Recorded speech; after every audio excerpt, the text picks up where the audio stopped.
We have learned with grief that another error, not less melancholy, is introduced into certain parts of the Catholic world and has taken possession of the souls of many Catholics.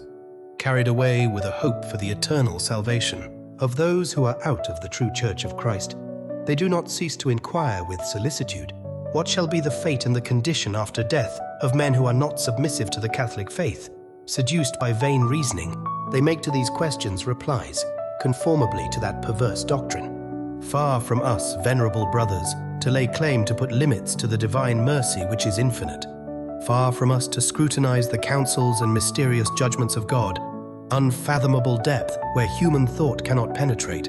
But it belongs to the duty of our apostolic office to excite your episcopal solicitude and vigilance, to make all possible efforts to remove from the minds of men the opinion, as impious as it is fatal, according to which people can find in any religion the way of eternal salvation.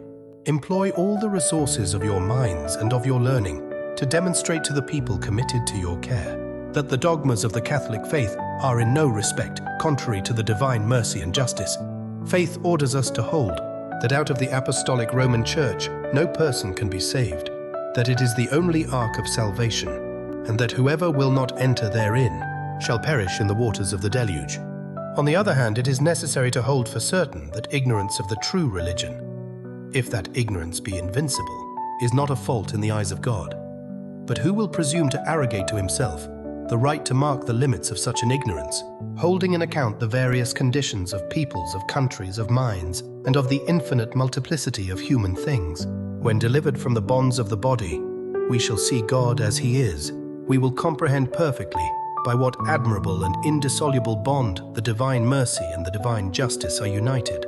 But as long as we are upon the earth, bent under the weight of this mortal mass which overloads the soul, let us hold firmly that which the Catholic doctrine teaches us, that there is only one God, one faith, one baptism. To seek to penetrate further is not permitted. However, as charity demands, let us pour out before God incessant prayers, in order that, from all parts, all the nations may be converted to Christ. Let us labor, as much as it is in us, for the common salvation of men.